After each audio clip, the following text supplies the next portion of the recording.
There is a ton to do, especially here at the Western Oasis, and this might be one of my favorite aspects of being down here in Western Oasis is some of the artisan work going on. We're going to meet a trio of them right now, and we're going to start with Holt Fine Art and Brad Holt here. And Brad, obviously everybody knows I'm big into grain elevators, and looking at some of the artwork that you do, talk about the artwork and also the unique features of doing something different, especially with the frames. Yeah, well, I get inspiration from things, and I love old things and things that have history, so I actually start with my framework, and I love stories, and that's what I like to do. Yeah. How long have you been doing this?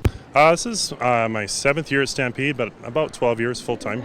Fantastic. And what's your main inspiration? How did you get into grain elevators and the prairie scenes to begin with? I grew up on a farm just out by Strathmore, and I remember going to the Cars Land grain elevator with my grandpa, and I had a wheat farm and I had a cattle farm. And I actually started doing 4-H club at the Stampede, and I used to come into the Western Oasis and look at all these amazing artists, and that's really what inspired me to be an artist. So. Some amazing work, so congratulations, job well done on that side of it. We're going to head on over here, and we've got a little bit of jewelry here as well, just in this little area. Fantastic stuff here from SHAWNA over at Sweet Iron Silver. And SHAWNA, talk about your inspirations here behind some of the pieces. Okay, well, I specialize in Western bright cut, hand engraved silver. I do custom buckles and custom orders for the majority of the year.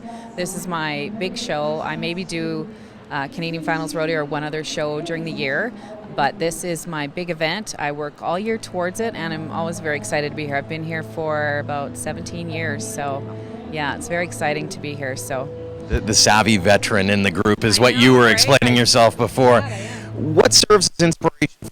Well, I started, I was in a completely different line of work, and I just applied at Olsen Silver in High River, and I lived in Didsbury, and I drove all the way there every day to learn the craft, and I've always liked it, and I like the history about it, and I like the buckles, and just the fact that it's very unique, it's very Western, and it's very recognizable, so that's why I enjoy it so much. I've been coming to Calgary Stampede as a spectator probably since I was a little kid, and it was always to the Western Oasis to see the art.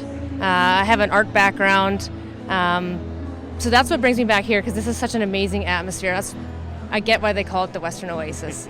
And wow, I am so lucky to be invited to participate in this show.